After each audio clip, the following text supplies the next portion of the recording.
ಕಾಯಕ ದಾಸೋಹ. ಏನು ಇಂಗ್ಲೀಷ್ನಲ್ಲಿ ಏನು ಫೋನ್ ರೆಡಿ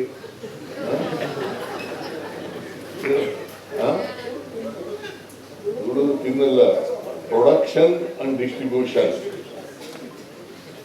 ಗೊತ್ತಾಯ್ತೇನಪ್ಪ? ಪ್ರೊಡಕ್ಷನ್ ಅಂದ್ರೆ ಕಾಯಕ, ದಾಸೋಹ ಅಂತಂದ್ರೆ ಡಿಸ್ಟ್ರಿಬ್ಯೂಷನ್. ಪ್ರತಿಯೊಬ್ರು ಕಾಯಕ ಮಾಡಬೇಕು. ಯಾರು ಕೂಡ ಸೋಮಾರಿಗಳಾಗಿರಬಾರದು. ಇನ್ನೊಬ್ರು ಸಂಪಾದನೆ ಮಾಡೋದ್ರಲ್ಲಿ, ಉತ್ಪಾದನೆ ಮಾಡೋದ್ರಲ್ಲಿ ಬದುಕಕ್ಕೆ ಹೋಗ್ಬಾರ್ದು. ನಾನು ಕಾಯಕ ಮಾಡಬೇಕು, ಇನ್ನೊಬ್ರು ಕಾಯಕ ಮಾಡಬೇಕು. ಎಲ್ಲರೂ ಸಮಾನರಲ್ಲ, ಸಮಾನ ಅವಕಾಶಗಳು ಸಿಗ್ಬೇಕಲ್ಲ ಎಲ್ರಿಗೂ. ಉತ್ಪಾದನೆ ಆಗೋದನ್ನ ಎಲ್ಲರೂ ಹಂಚಿಕೆ ತಿನ್ಬೇಕು. ಇದು ಕಾಯಕ ಮತ್ತು ದಾಸೋಹ.